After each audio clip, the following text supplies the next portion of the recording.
자, 제6장 무차별 곡선 이론 들어가도록 하겠습니다. 자, 우리가 방금 앞에서 제5장 한계 효용 이론을 공부했습니다. 자, 그런데 실제 시험에서는 한계 효용 이론이 출제가 되는 경우는 드물고 실제 시험에서는 대부분 다 6장 무차별 곡선 이론을 물어봐요.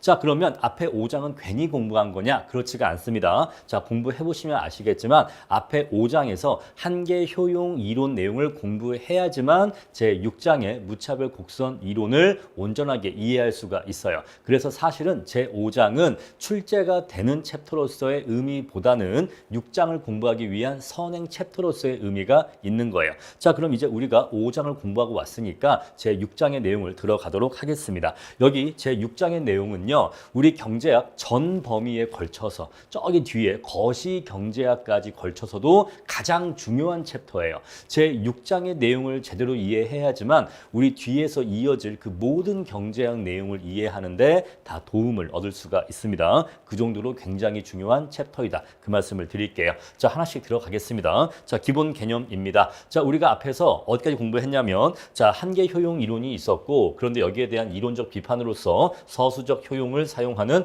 무차별 곡선 이론이 제기되었다라고 말씀드렸어요. 자, 그러면 이러한 무차별 곡선 이론은 어떠한 도구를 이용해서 소비자의 행동을 분석하냐면 예산선이라고 하는 것과 무차별 곡선이라고 하는 이 두 가지 그래프를 이용해서 소비자 효용 극대화 법칙을 도출해 냅니다. 자, 우리가 분석을 하기 위해서는요, 일단 우리는 합리적인 소비자를 전제하기 때문에 합리적인 소비자라면 당연히 갖추고 있어야 할 몇 가지 기본 전제가 있어요. 자, 우리 그것을 소비자 선호의 기본 공리라고 하는데, 자, 우리 사고방식이 이성이 멀쩡한 소비자라면, 합리적인 소비자라면 당연히 가지고 있어야 될 선호 체계를 얘기합니다. 선호 체계의 조건을 얘기해요. 자, 어떤 것들을 얘기하는지 하나씩 보도록 할게요. 자, 첫 번째, 합리적인 소비자라면 완비성을 갖고 있어야 한다라는 것이에요. 자, 이건 여러분들요, 이상형 월드컵을 떠올리시면 돼요. 그 어떠한 연예인 둘을 동시에 제시해도 둘 중에 누굴 더 좋아하는지를 항상 말할 수 있어야 됩니다. 자, 우리가 이것을요, 소비자 이론으로 가져오면은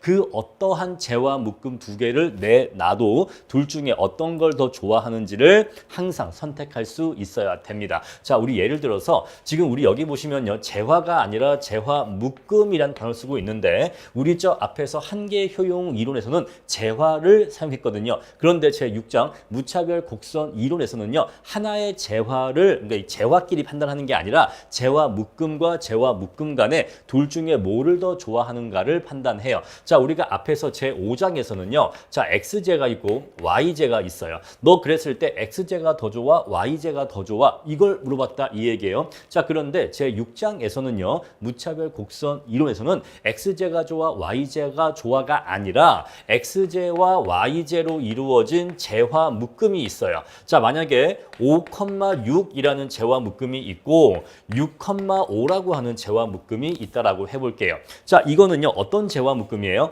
XJ 5개와 YJ 6개로 이루어진 재화 묶음이에요. 그럼 얘는요, XJ 6개와 YJ 5개로 이루어진 재화 묶음이에요. 자, 우리 이러한 재화 묶음을 A라고 하고 이러한 재화 묶음을 B라고 하면 이러한 재화 묶음과 이러한 재화 묶음 간에 둘 중에 어떤 게 더 좋아를 따지는 것이 바로 무차별 곡선 이론이에요. 자, 그래서 우리 무차별 곡선 이론에서는 자, 이러한 재화 묶음과 이러한 재화 묶음 중에서 나는 얘가 더 좋아, 이런 식으로 어떤 걸 더 좋아하는지 순서로서 이렇게 부등호로서 나타낼 수 있다라고 보는 거예요. 아시겠죠? 자, 우리 그래서 앞으로 무차별 곡선 이론에서는 하나의 재화 그리고 다른 재화, 그래서 재화와 재화끼리의 비교가 아니라 재화의 묶음과 재화의 묶음 간의 비교예요. 자, 그랬을 때 그 어떠한 재화 묶음을 제시한다고 해도 항상 둘 중에 어떤 걸 더 좋아하는지를 항상 판단할 수 있다. 바로 이게 완비성입니다. 또는요,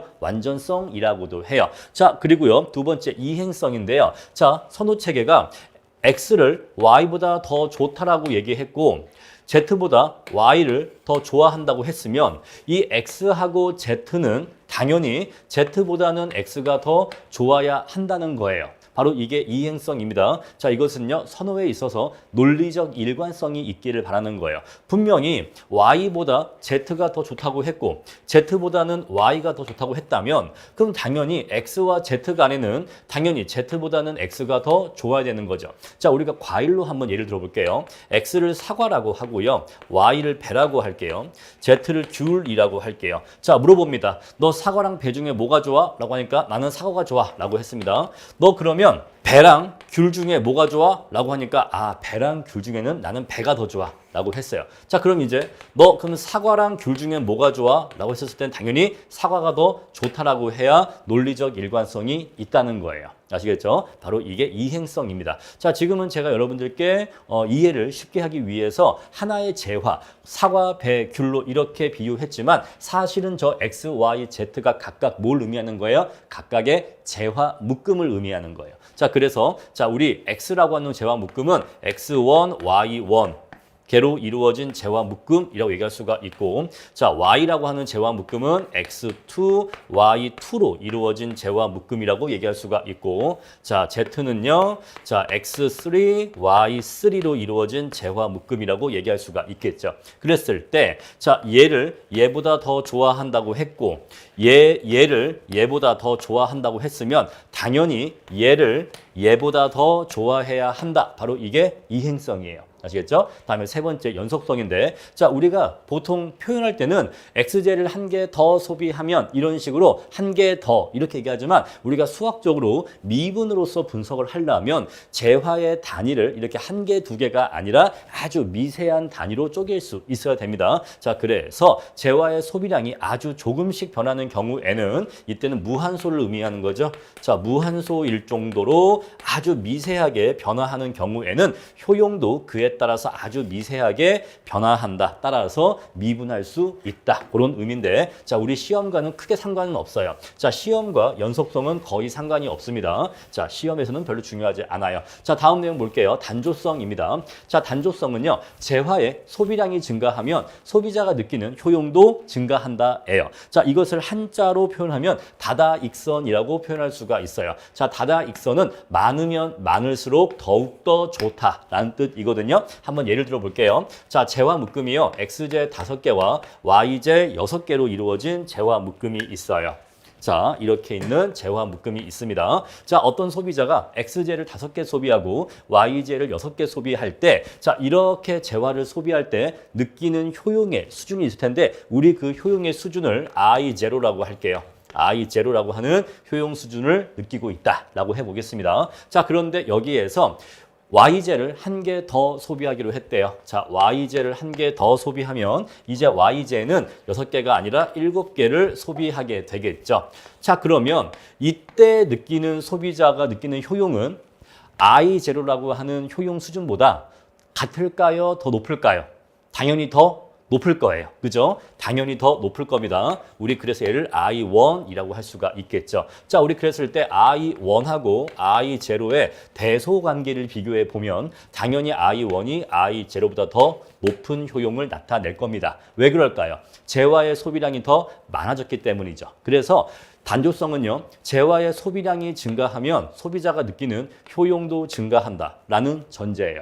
아시겠죠? 다음에 볼록성입니다. 자, 볼록성은요, 극단적인 소비 묶음보다는, 극단적인 재화 묶음보다는 여러 재화를 골고루 소비하는 것을 소비자가 더 선호한다는 거예요. 자, 우리가 만약에 같은 예산으로 빵과 우유를 구입할 때, 자, 우리 XJ를 빵이라고 하고 YJ를 우유라고 할게요. 자, 우리 그랬을 때 빵을 9개 사고 우유를 1개 사면은 어떻게 될까요? 빵을 먹다가 목이 메겠죠? 자, 반대로 빵은 1개만 사고 우유를 9개만 사면, 이렇게 사면요, 먹을 때 물배차겠죠. 건더기는 별로 없고 우유만 마시니까 물배차겠죠. 자, 그러면요, 우리가 어차피 같은 돈을 쓴다면 이렇게 빵만 많이 살 때 느끼는 효용하고 우유만 많이 살 때 느끼는 효용이 있는데, 이렇게 사지 말고 같은 돈이라면 빵과 우유를 이렇게 5대 5로 사면 어떨까요? 더 큰 만족, 더 큰 효용 느낄 수 있을까요? 네, 그럴 거예요. 자, 우리 그래서 이러한 특성을 바로 볼록성이라고 하는 거예요.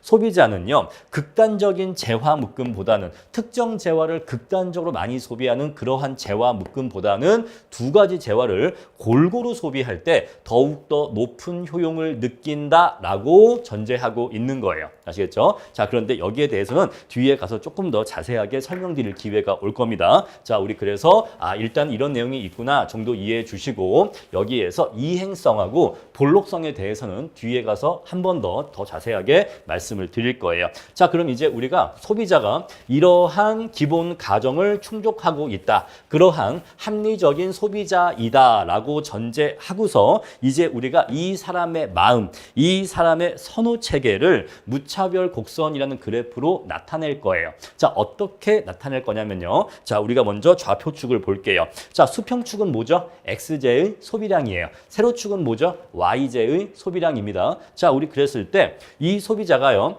XJ를 2개 소비하고 YJ를 10개 소비할 수 있겠죠. 자, 그러한 상품 묶음, 그러한 재화 묶음을 소비할 수 있겠죠. 자, 우리 이러한 재화 묶음은요, 이렇게 표시할 수 있을 겁니다. 자, XJ와 YJ를 각각 2개와 10개 이렇게 소비하는 재화 묶음이라고 얘기할 수 있을 거예요. 자, 이렇게 재화를 소비할 때 소비자가 느끼는 만족의 크기가 있을까요? 네, 있겠죠. 그때 소비자가 누리는 효용의 크기가 있을 겁니다. 자, 그런데 이 효용의 크기를 I0라고 할게요. 자, 두 번째, 자, 이 소비자는요, XJ를 4개, YJ를 5개 소비할 때에도 이 동일하게 I0의 효용을 느낀대요. 어떻게 해요? XJ는 4개, YJ는 5개 소비할 때도 똑같이 I0만큼의 효용을 느낀다고 합니다. 자, 이게 무슨 소리인가 하니 이 소비자한테는요, 이러한 재화 묶음을 소비할 때 느끼는 효용의 크기와 이러한 재화 묶음을 소비할 때 느끼는 효용의 크기가 완벽하게 똑같다는 거예요. 자, 똑같다는 얘기입니다. 자, 이 점이 소비자에게 주는 효용의 크기와 이 점이 소비자에게 주는 효용의 크기가 똑같다는 거예요. 자, 그러면 이러한 I0라고 하는 크기의 효용을 주는 재화 묶음이 유일하게 딱 2개만 존재하느냐? 그렇지는 않겠죠. 자, 우리가 앞에서 연속성이라고 해서 재화의 그 소비량 증가를 매우 작은 단위로 쪼갤 수 있다고 했죠. 자, 그러면 이 A점과 B점 사이에 재화의 소비량을 매우 잘게 단위를 쪼개주면은 요 사이에 요러한 점들이 있지 않을까요? 있겠죠? 자, 동일하게 I0만큼의 효용을 주는 아주 많은 점들이 있을 거란 말입니다. 그죠? 자, 우리 그래서 그 많은 점들을 매끄럽게 연결하면 이러한 파란색 곡선을 얻을 수가 있어요. 바로 이게 무차별 곡선입니다. 자, 대체 무엇이 무차별하냐? 여러분, 경제학에서 무차별이라는 말이 좀 어색한데 무차별은 똑같다는 뜻이에요. 자, 똑같은 곡선, 뭐가 똑같은 곡선이냐? 소비자가 느끼는 효용의 크기가 똑같은 곡선이라는 겁니다. 자, 우리 여기 이 파란색 무차별 곡선 선상에는 몇 개의 점이 있죠? 무수히 많은 점이 있죠. 자, 우리 대표적으로 일단 우리가 A점과 B점은 이미 얘기했고, 자, 여기에도 C점이 있고, 여기에 D점이 있고, 여기에 E점이 있다고 할게요. 자, 우리 이런 식으로 무차별 곡선 위에는 무수히 많은 점들이 있는데 이 무수히 많은 점들은 전부 다 제각각 제각기의 재화 묶음을 나타내고 있습니다. 그렇죠?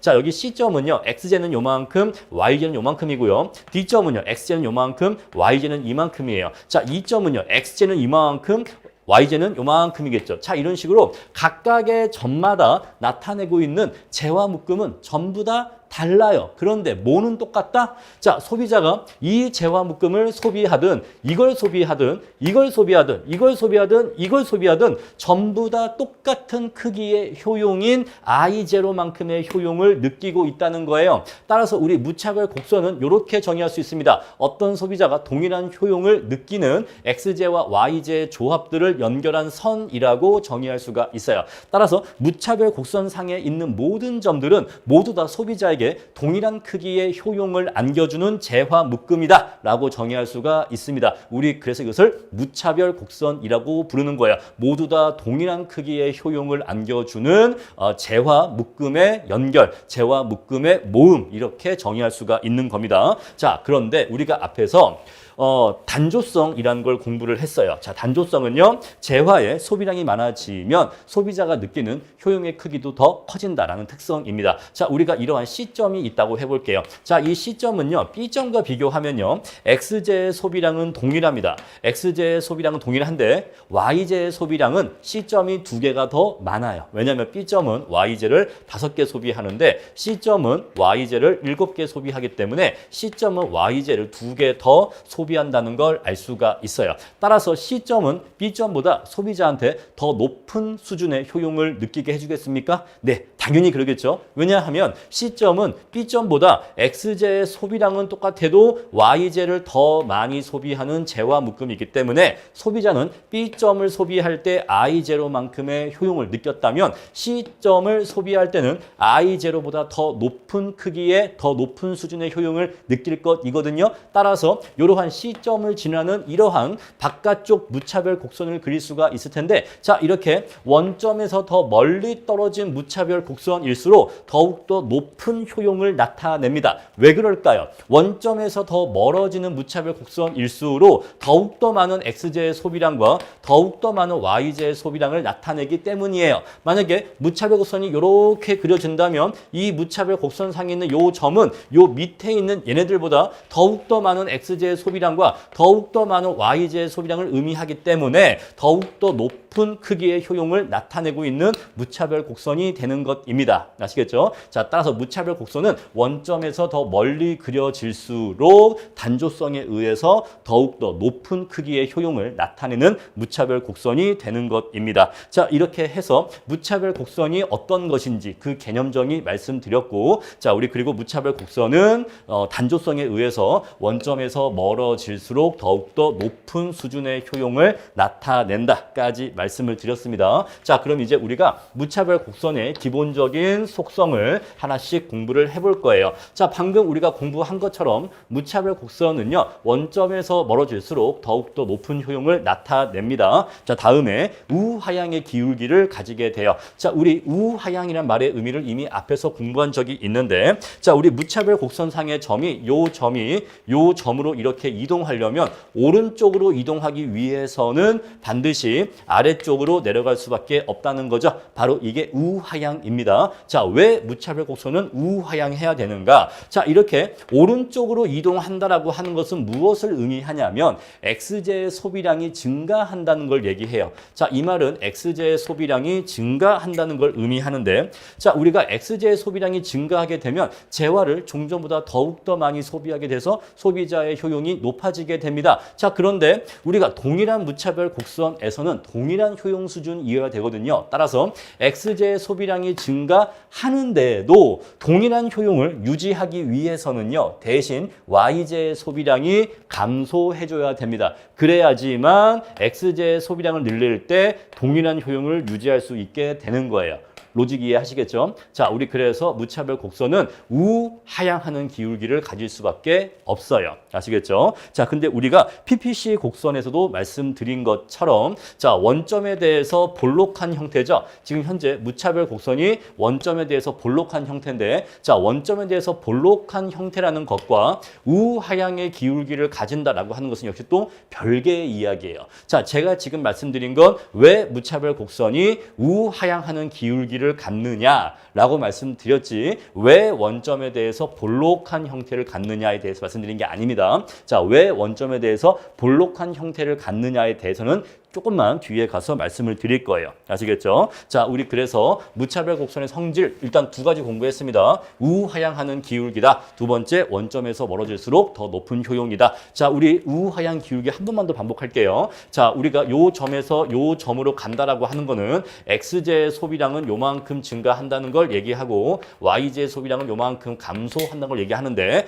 자, 우리 X제의 소비량이 증가해버리면 소비자의 효용 자체가 증가해버려요. 따라서 소비자의 효용을 효용을 동일하게 유지하면서도 X제의 소비량을 증가시키려면 대신 Y제의 소비량이 감소해야 됩니다. 그래야지만 동일한 효용을 유지하면서 X제의 소비량을 증가시키고 대신 Y제의 소비량이 감소할 수가 있는 거겠죠. 자, 이렇게 기억해 주시고요. 자, 다음에 이제 이행성 말씀드릴게요. 자, 이행성을 충족하지 않으면 두 개의 무차별 곡선이 이렇게 교차하는 일이 발생하게 되는데, 자, 무차별 곡선이 교차하면 왜 안 되는지 말씀을 드릴게요. 자, 이렇게 두 개의 무차별 곡선이 교차했다라고 해볼게요. 자, 그러면 이 파란색 무차별 곡선에서는 A점과 B점이 서로 같은 무차별 곡선상에 있기 때문에 A점과 B점은 모두 같은 크기의 효용을 나타내는 점이겠습니까? 네, 그렇습니다. 자, 우리 그래서 이때는 A와 B점이 같은 크기의 효용을 나타내는 점이 돼요. 그런데 우리 여기 주황색 무차별 곡선을 보면 역시 B하고 C가 같은 무차별 곡선상에 있는 점이기 때문에 역시 B하고 C도 같은 크기의 효용을 나타내는 점이겠습니까? 네, 그렇습니다. 자, 따라서 A랑 B랑 같고 B랑 C랑 같기 때문에 A랑 C도 같다라는 결론이 도출되겠죠? 자, 그러면 A랑 C랑도 같다라는 결론이 도출되는데, 자, 여기 C를 보시면 C는 A보다 X제의 소비량도 이만큼이 더 많고 Y제의 소비량도 이만큼이 더 많다는 걸 알 수가 있어요. 자, C점은 X점보다 X제의 소비량도 더 많고 Y제의 소비량도 더 많은 점이라는 걸 알 수가 있습니다. 따라서 C점은 A점보다 더 효용이 높은 점이거든요. 그래서 이러한 논리적 모순이 발생한다 이 얘기예요. 자, 이행성을 충족하지 않는다면 두 개의 무차별 곡선이 서로 이렇게 교차하게 되는데, 이렇게 무차별 곡선이 교차하는 경우에는 이러한 논리적 모순이 발생하기 때문에 교차하면 안 된다 이 얘기예요. 자, 무차별 곡선은 교차하면 안 된다. 자, 무차별 곡선은 이행성을 충족해야 된다. 이 말은 무차별 곡선은 교차하면 안 된다 이 얘기예요. 자, 우리가 그래서 그래프를 그릴 때, 무차별 곡선 그래프를 그릴 때 요렇게 교차하지 않으면서 점차 바깥쪽으로 그려야지. 그래서 얘는 효용이 0, 효용이 1, 효용이 2 이런 식으로 무차별 곡선을 그려야지. 이렇게 그리지 않고 자, 요렇게 그리고 요렇게 그리고 이런 식으로 교차하면서 그리면 안 된다 이 얘기예요. 아시겠죠? 자, 이거는 어떤 사람의 한 사람의 마음속에 모순이 있다는 얘기야. 요거는 우리가 얘기하는 합리적인 소비자가 아닙니다. 아시겠죠? 자, 그런데 처음 공부하시는 수험생 분들께서 이 내용을 또 오해하시는 경우가 있어요. 요건 지울게요. 자, 이거는요. 교차하면 안 된다고 하는 거는요. 한 사람의 마음속에서 이러한 모순이 있으면 안 된다는 거예요. 이해하셨습니까? 이거는 한 사람, 이건 지금 같은 사람의 마음 속에서 같은 사람의 무차별 곡선인 거예요. 같은 사람의 무차별 곡선. 자, 근데 우리가 개인 A의 무차별 곡선을 이렇게 그렸어. 자, 그리고 개인 B의 무차별 곡선을 이렇게 그렸어. 요거는 개인 A의 무차별 곡선이고 요거는 개인 B의 무차별 곡선입니다. 그렇죠? 자, 그런데 이 둘을 그래프를 이렇게 포개어서 같은 하나의 좌표 평면 위에 이렇게 겹치게 그릴 거예요. 자, 그럼 얘를 이렇게 겹치게 그리면 제가 최대한 똑같이 그린다고 치면 이렇게 그림이 그려지겠죠? 이렇게. 그러면 이 둘의 무차별 곡선이 이렇게 교차하잖아요. 선생님, 교차하면 안 된다면서요? 자, 교차하면 안 된다라고 하는 것은 한 사람의 마음속에서 모순이 있으면 안 된다는 거예요. 근데 요거는요, 교차하는 게 아니에요. 교차하는 게 아니라 교차하는 것처럼 보이는 거죠. 이거는 두 사람의 무차별 곡선을 이렇게 겹쳐서 그리다 보니까 교차하는 것처럼 보이는 거지, 사실 이 사람은 각자 마음에 모순이 없는 거예요. 아시겠죠? 각자 마음에 모순이 없어. 다만 이 그래프를 이렇게 포개서 그리니까 그래프가 교차하는 것처럼 보일 뿐입니다. 아시겠죠? 자, 우리 그래서 교차하면 안 된다 이 말은 한 사람의 마음속에서 모순이 있으면 안 된다. 이렇게 이해하셔야 되는 거예요. 자, 우리 그래서 이행성을 충족해야 된다 이 말은 무차별 곡선은 교차하면 안 된다라는 의미로 이해해 주세요. 자, 그럼 이제 볼록성에 대해서 말씀을 드릴게요. 이건 조금 중요한 얘기입니다. 자, 보시면요. 어떤 사람의 무차별 곡선이 이렇게 주어져 있어요. 자, 이 무차별 곡선에 의하면 이 사람은요. A점에서 소비할 때도 I0만큼의 효용을 느끼고 B점에서 소비할 때도 동일하게 I0만큼의 효용을 느낍니다. 자, 그런데 A점은요. 극단적으로 Y제를 많이 소비하는 재화 묶음이고 B점은 극단적으로 X제를 많이 소비하는 재화 묶음이에요. 그렇죠? 자, 우리 이래서 그랬을 때 A점과 B점을 소비할 때 I0만큼의 효용을 느낀다라고 해볼게요. 자, 그런데 요 A점에서 재화를 구매하거나 B점에서 재화를 구매하거나 동일한 예산으로 구입할 수 있는 재화 묶음이 이렇게 하얀 선상에 존재한다고 할게요. 자, 이 하얀 선상에 존재하는 X제와 Y제의 재화 묶음은 모두 다 동일한 예산으로 구입할 수 있는 X제와 Y제의 구입 조합이라고 말씀을 드릴게요. 자, 그러면 같은 돈을 가지고 요 점에서도 소비할 수 있지만 요 점에서도 소비할 수 있고 요 점도 소비할 수 있고 요 점도 소비할 수 있고 여기도 이렇게 소비할 수가 있겠죠. 자, 우리 그랬을 때 A점을 구입할 돈 또는 B점을 구입할 돈 이렇게 같은 돈으로 이렇게 극단적으로 Y제를 많이 구입하는 A점이나 극단적으로 X제를 많이 소비하는 B점을 소비하기보다 중용적인 점으로서 여기 2점을 잡아볼게요. 자, 우리 여기 2점은 A점과 B점의 중용적인 점으로 보입니다. 거의 중간 정도에 있는 점으로 보여요. 반드시 정중앙에 있을 필요는 없습니다. 자, 어느 정도 이렇게 중앙 정도에 있다라고 칠게요. 자, 그러면요. 요 2점을 지나는 소비자의 무차별 곡선은 원점에서 더 바깥쪽에 위치하게 돼요. 따라서 소비자는 더 높은 수준의 효용을 누릴 수 있게 됩니다. 지금 이 그래프가 얘기하고 있는 건 뭐냐면요. 자, 같은 돈으로 X제와 Y제를 구입할 때 요 점에서도 구입할 수 있고 요 점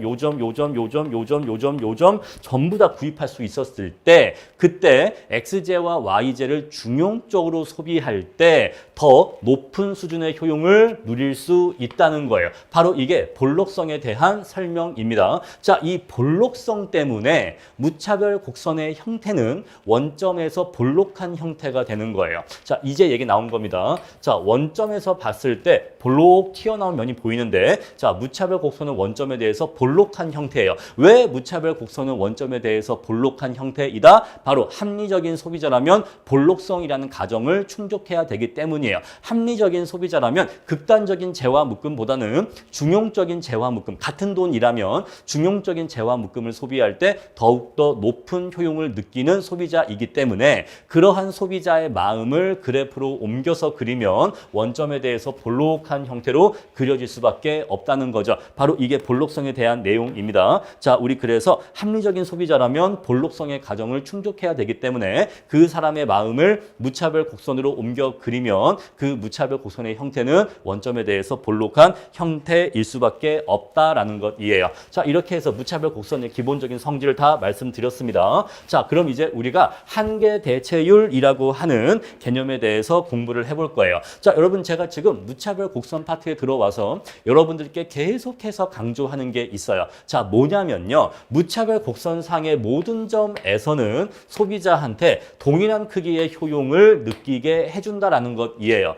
자, 우리 A점에서의 XJ, YJ 조합과 B점에서의 XJ, YJ 조합은 달라요. 그렇죠? 자, AJ는 XJ보다 YJ를 더 많이 소비하는 재화 조합이고 BJ는 상대적으로 A점에 비해서 XJ를 더 많이 소비하는 재화 조합이에요. 그래서 우리가 XJ 몇 개, YJ 몇 개라고 하는 조합은 다 다르지만 A점에서 느끼는 소비자의 효용과 B점에서 느끼는 소비자의 효용은 다 똑같아요. 그래서 같은 무차별 곡선상에 있는 두 점인 겁니다. 자, 그럼 이제 우리가 원래 어떤 소비자가 A점에서 소비를 하고 있었다고 할게요. 그런데 이 소비점을 A점이 아니라 B점으로 이렇게 이동시키겠다라고 해보겠습니다. 자, A점에서 B점으로 소비점을 이동시키면 어떻게 되냐면 XJ의 소비량은 요만큼 증가하게 됩니다. XJ는 중점보다 이만큼을 더 소비하겠다라는 걸 의미하는 거예요. 자, 그런데도 불구하고 동일한 효용을 유지하려면 YJ의 소비량이 대신 감소해야 한다라고 했죠. 자, 우리 그래서 YJ의 소비량은 대신 이만큼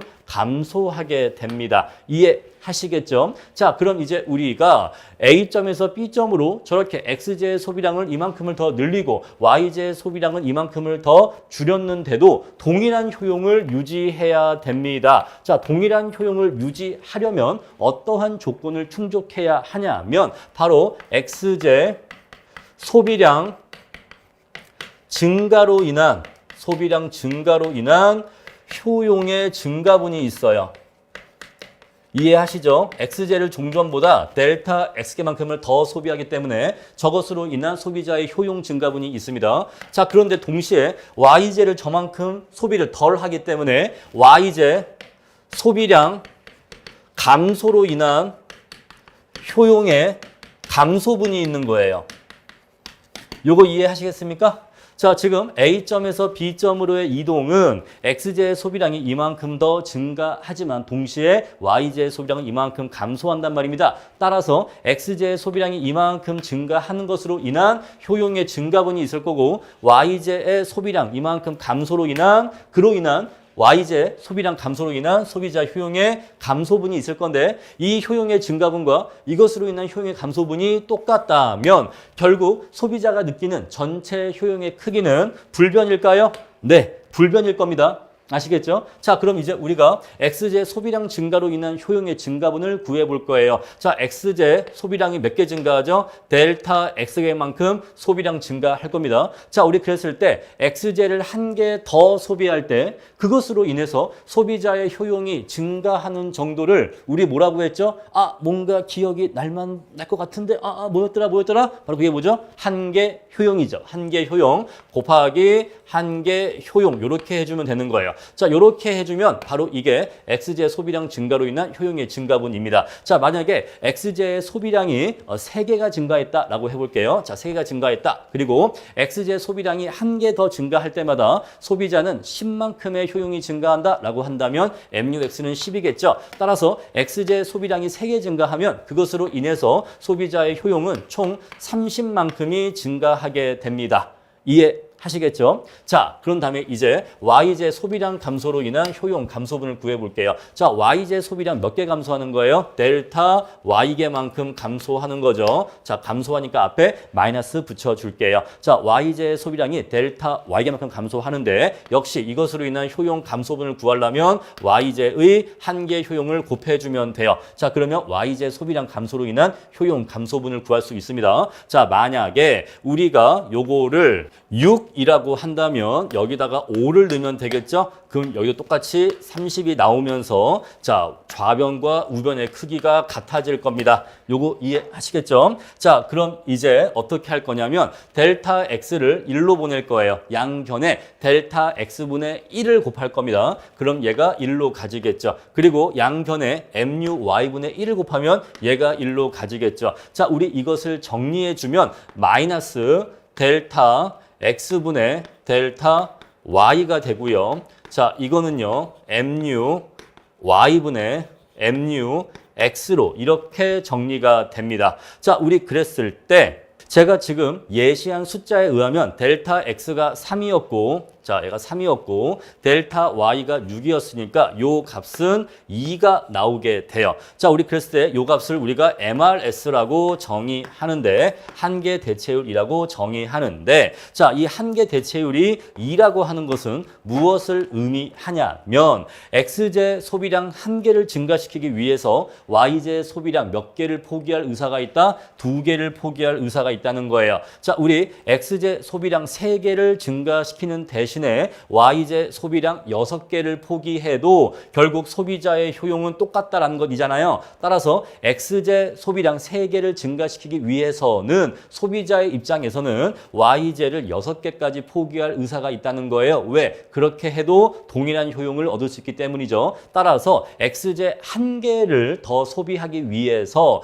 대신 Y제를 2개까지 포기할 의사가 있다는 겁니다. 바로 이게 한계 대체율의 의미예요. 자, 우리 이렇게 X제와 Y제 수량이 아니라 제가 예시한 MUX와 MUY 넣어볼게요. 그럼 여기는 10이 들어가고 여기는 5가 들어가죠. 마찬가지로 똑같이 2가 나옵니다. 자, 왜냐하면 이 공식은 여기에서 도출된 공식이기 때문에 자, 재화의 소비량 변화를 넣던 재화의 한계 효용을 넣던 어쨌거나 똑같은 값이 나오게 되어 있는 거예요. 자, 우리 MRS라고 하는 공식은 이렇게 이렇게 해서 도출되는 겁니다. 자, MRS의 도출 과정. 자, X제 소비량 증가로 인한 효용 증가분과 Y제 소비량 감소로 인한 효용 감소분이 있겠죠? 이 둘이 똑같아야 됩니다. 자, 그럼 이제 이 식을 정리해주면 이렇게 식이 정리가 되는 거죠. 자, 우리 그래서 MRS는 소비자의 입장에서 X제를 한 개 더 소비를 증가시키기 위해서 포기할 의사가 있는 Y제 수량으로 개념이 정의가 됩니다. 자, 이거는요. 한 개 대체율의 크기는 소비자가 주관적으로 X제를 얼마나 더 좋아하는가를 나타내요. 자, 왜냐하면 자, 우리가 MRS가 2일 수가 있고 MRS가 3일 수가 있습니다. 자, 우리 MRS가 2라는 거는요. 이 소비자는요. X제 한 개의 소비량을 더 증가시키기 위해서 Y제를 2개까지 포기할 의사가 있다는 거죠. 근데 이 사람은요. Y제를 3개까지 포기할 의사가 있다는 거예요. 자, 그러면 누가 더 X제를 좋아하죠? 이 사람이 더 X제를 좋아하는 거죠. 왜? 이 사람은 Y제를 더 많이 포기할 의사가 있거든요. 그만큼 X제를 더 좋아한다는 얘기예요. 자, 따라서 MRS의 값이라고 하는 것은 자, 소비자의 주관적인 선호도의 크기를 나타내는데 X제를 얼마나 좋아하는가를 나타낸다 이 얘기예요. 즉 소비자가 X제를 얼마나 좋아하는지 그 주관적인 선호도의 크기를 나타내는 그러한 개념이다라고 생각을 하시면 되겠습니다. 자, 이렇게 해서 한계 대체율 개념 말씀드렸고, 자, 한계 대체율이 어떻게 도출되었는지 그 도출 과정 설명드렸습니다. 자, 그런데 지금은 제가 이 델타 X를 이렇게 충분하게 자, X제를 이만큼 더 소비량을 증가시켰다라고 했지만은 사실 이 X제 소비량 증가분을 매우 미세한 단위로 쪼갠다면 X제를 아주 살짝 무한소만큼 살짝 증가시킬 때 그때 Y제를 몇 개까지 살짝 포기할 의사가 있는가라는 개념으로 접근할 수가 있겠죠. 자, 뭔 소린가 하니 요 A점과 B점이 이렇게 점차 가까워질 수 있을까요? 점차 이렇게 가까워지면은 추가적인 X제의 소비량 증가분이 거의 무한소에 가깝게 작아질 거예요. 자, 그럼 사실상 이 두 점이 하나의 점에서 만나게 되겠죠. 자, 우리가 그래서 이제 미분의 개념에서 MRS의 값을 정의하게 되면 결국 무차별 곡선의 한 점에서 접하는 접선의 기울기가 돼요. 접선의 기울기입니다. 자, 우리 그래서 실질적으로 앞으로 MRS를 사용할 때는 이렇게 X제의 소비량을 큼지막하게 이만큼 증가시킬 때 Y제를 이만큼이나 포기할 의사가 있어요. 이러한 의미로 사용하기보다는 X제의 소비량을 아주 미세하게 증가시킬 때 그때 Y제의 소비량을 아주 미세하게 얼마나 포기할 의사가 있는지의 개념으로 사용하거든요. 그래서 우리는 결국 MRS는 무차별 곡선의 접선의 기울기다라고 정의할 수가 있어요. 선생님, 한계 대체율 MRS란 무엇입니까? 이제 단순하죠. MRS는요. 무차별 곡선의 접선의 기울기예요. 접선의 기울기고요. 이 접선의 기울기가 급하다라고 하는 것은 자, 기울기가 급하다라고 하는 것은 소비자가 주관적인 취향이죠. 개취죠, 개취, 개인의 취향. 자, 소비자가 주관적으로 X제를 얼마나 선호하는가를 나타내는 것입니다. 아시겠죠? 자, 이렇게 해서 MRS의 개념 정리하시면 되겠습니다. 자, 방금 제가 뭐라고 했냐면 MRS라고 하는 것은 무차별 곡선의 접선의 기울기이면서 그 MRS의 값은 소비자가 주관적으로 X제를 얼마나 좋아하는지 그 선호도의 크기를 나타낸다라고 했어요. 자, 그러면요. 자, 무차별 곡선이 급경사로 그려지는 무차별 곡선이 있고 완경사로 그려지는 무차별 곡선이 있는데 당연히 급경사로 그려지는 무차별 곡선에서 MRS의 값이 더 크게 나타날 것입니다. 그렇겠죠? 자, 급경사일수록 무차별 곡선의 접선의 기울기인 MRS가 더 크게 나타나게 될 거예요. 자, 그 말은요. 급경사의 무차별 곡선을 가진 사람이 완경사의 무차별 곡선을 가진 사람보다 주관적으로 X제를 더 좋아한다라고 하는 것을 의미하는 거예요. 자, 우리 그래서 두 사람 A와 B라고 하는 두 사람이 있다고 할게요. 자, MRS A는요. MRS죠. 자, 이거는요. 이 사람의 MRS를 얘기하는 거예요. 얘는 3이래요. 자, 그리고 B라는 사람의 MRS는요. MRS B가요. 2래요. 자, A라는 사람의 MRS는 3이고요. B라는 사람의 MRS는 2래요. 자, 이러면요. A와 B 둘 중에서 누가 더 XJ를 더 좋아한다라고 얘기할 수 있을까요? 상대적으로. 여러분, B라고 해서 XJ 싫어한다 그 얘기가 아니에요. A와 B 그 둘 중에서는 상대적으로 누가 더 XJ를 좋아한다고 얘기할 수 있을까요? 당연히 A인 거예요. 왜 그럴까요? 자, A는요. XJ 소비를 1개 늘리기 위해서 YJ 소비를 3개까지 포기할 의사가 있는 사람이에요. 근데 B는요. XJ 소비를 1개 늘리기 위해서 YJ 소비를 2개까지만 포기할 의사가 있는 사람이에요. 따라서 A가 B보다 XJ 1개를 더 열렬하게 더 갈망한다는 것을 알 수가 있어요. 더 XJ를 좋아한다는 걸 알 수가 있어요. 따라서 이 경우에는 A가 B보다 XJ를 더 상대적으로 선호한다. 어떻게? 상대적으로 선호한다라는 걸 알 수가 있어요. 여러분들 이 말을 오해하시면 안 돼요. B는 XJ를 싫어하는구나 이렇게 오해하시면 안 돼. B도 XJ를 좋아해. 그런데 B보다는 A가 XJ를 더 강하게 좋아한다는 거죠. 자, 우리 그래서 무차별 곡선이 급경사일수록 XJ를 더 선호한다는 건데 무차별 곡선의 접선의 기울기가 MRS이기 때문에 결국 MRS 값이 더 큰 사람이 XJ를 더 좋아한다는 의미가 되는 겁니다. 아시겠죠? 자, 우리 그러면 이제 한계 대체율 MRS를 개념을 한 번 더 세련되게 정의를 해봅시다. 자, 우리 MRS는요. 동일한 효용 수준을 유지하면서 XJ 소비량을 한 단위 증가시키기 위해서 감소시켜야 하는 YJ 수량을 의미한다. 자, 우리 그래서 MRS 값이 2다라고 하는 것은 XJ 소비량을 한 단위 증가시키기 위해서 포기할 의사가 있는 YJ 수량이 2단위다. 이렇게 얘기할 수 있고요. 자, 한계 대체율은 XJ와 YJ에 대한 소비자의 주관적인 교환 비율로서 무차별 곡선의 접선의 기울기로 측정된다. 이렇게 개념을 정의할 수가 있습니다. 자, 그럼 이제 우리가 한계 대체율이 뭔지 공부했으니까 한계 대체율 체감의 법칙까지 공부를 할 거예요. 자, 우리 무차별 곡선이 원점에 대해서 볼록한 형태입니다. 자, 무차별 곡선이 원점에 대해서 볼록한 형태이기 때문에 한계 대체율 체감의 법칙이 성립하게 돼요. 왜냐하면 자, 우리 MRS는 무차별 곡선의 접선의 기울기인데 접선의 기울기를 구해보면요. 점차 어떻게 돼요? 점차 접선의 기울기가 완만해집니다. 자, 제가 지금은 처음에 설명하기 위해서 XJ 소비량을 한 개씩 증가시킬 때 포기할 의사가 있는 YJ 수량이 3개에서 2개로 1개로 점차 줄어든다. 이렇게 해서 MRS가 3이었다가 2였다가 1로 점차 이렇게 3, 2, 1로 점차 이렇게 줄어든다. 이렇게 설명하고 있지만 자, 조금 더 엄밀한 의미에서의 한계 대체율 체감의 법칙은 접선의 기울기로 설명하는 게 맞아요. 자, 우리 그래서 접선의 기울기를 그려보면 점차 접선의 기울기가 완만해지고 있다는 것을 아실 수가 있습니다. 자, 우리 이것을 MRS 한계 대체율이 점차 작아지는 법칙이라고 해서 한계 대체율 체감의 법칙이라고 해요. 아시겠죠? 자, MRS가 점차 작아지는 법칙을 한계 대체율 체감의 법칙이라 하는데 이것이 성립하는 이유는 무차별 곡선의 형태가 원점에 대해서 볼록하기 때문이다.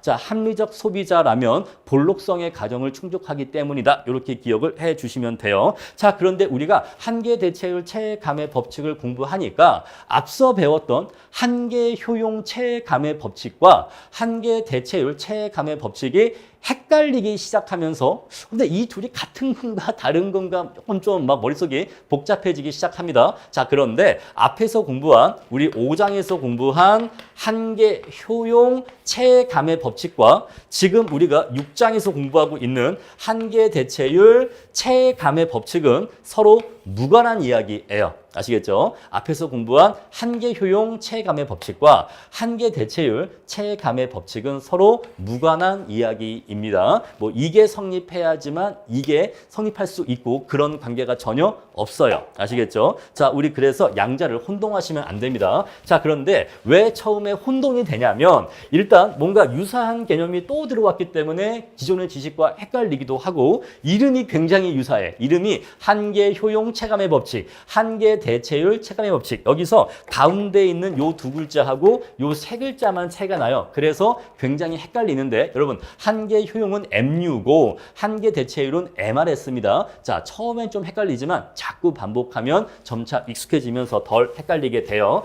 공부를 처음에 시작할 때는 모든 과목이 다 처음에 그렇게 헷갈리는 겁니다. 자, 그거를 딛고 일어설 정도로 많이 반복을 해 주셔야 돼요. 자, 보시면요. 우리가 앞에서 공부한 한계 효용 체감의 법칙은요. 재화의 소비량, X제의 소비량이 일정 수준을 넘어서기 시작하면 그 X제의 추가적인 소비에서 얻어지는 추가적인 만족의 크기가 점차 작아진다는 내용이었어요. 그런데 한계 대체율 체감의 법칙은 자, 동일한 무차별 곡선상에서 X제의 소비량을 늘려 나갈 때 X제의 소비량을 늘려 나갈 때 접선의 기울기가 점차 완만해진다라는 내용입니다. 따라서 얘하고 얘는 서로 다른 내용이에요. 자, 우리 그런데 MRS라고 하는 것을 아까 우리 공식에서 MUY분의 MUX로 쓸 수가 있었어요. 자, 그래서 이러한 공식의 관계 때문에 그래도 뭔가 연관이 있는 거 아니야? 라는 생각을 하실 수가 있는데 자, 우리 수학적으로는요. MUX가 이렇게 체감하지 않는다 하더라도 MRS는 체감할 수가 있습니다. 어떻게 체감할 수가 있냐면 자, MUX가 이렇게 커진다고 할게요. 이렇게 상승해요.